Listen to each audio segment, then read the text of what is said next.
Time check 5:14 ng hapon, 13 hanggang 14. So dito tayo maghihintay.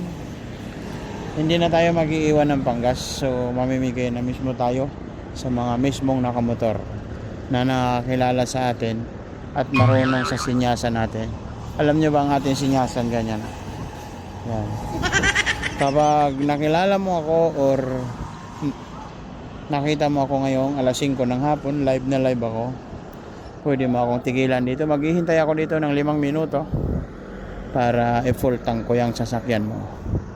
Kahit anong klaseng sasakyan yan, bus man yan o bako, sige, full tank natin. So maghintay-hintay lang tayo. So yun na nga, 2 minuto na nakalipas, wala pa rin tayong natatagpuan. Antay-antay lang.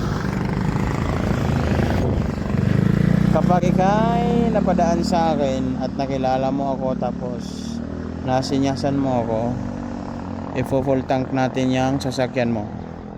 At kung nakapalo ka pa sa akin, gagawin natin doble kung magkano ang sahod mo ngayong araw.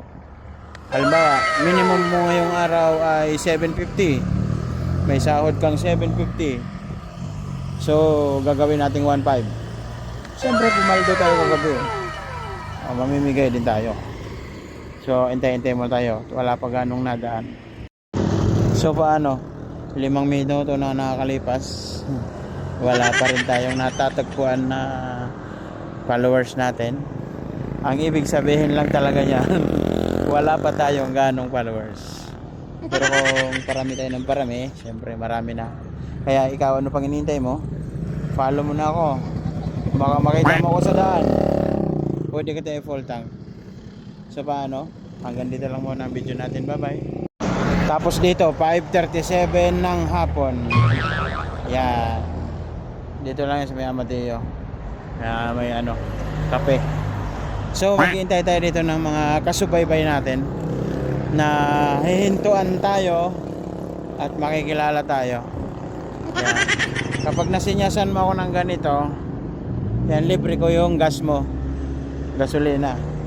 Tapos kung nagkataon na may trabaho ka, magkano isang araw mo at pauwi ka naman at ganitong oras, sige, dodoblehin ko kung magkano sahod mo.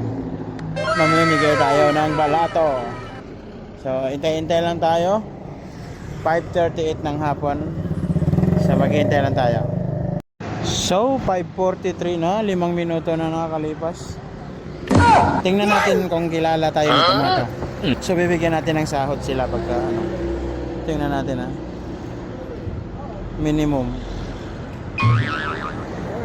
So hindi. Okay, hanggang dito na lang muna ang video natin. Bye bye. Wala sa ibang lugar o sa kabilang araw.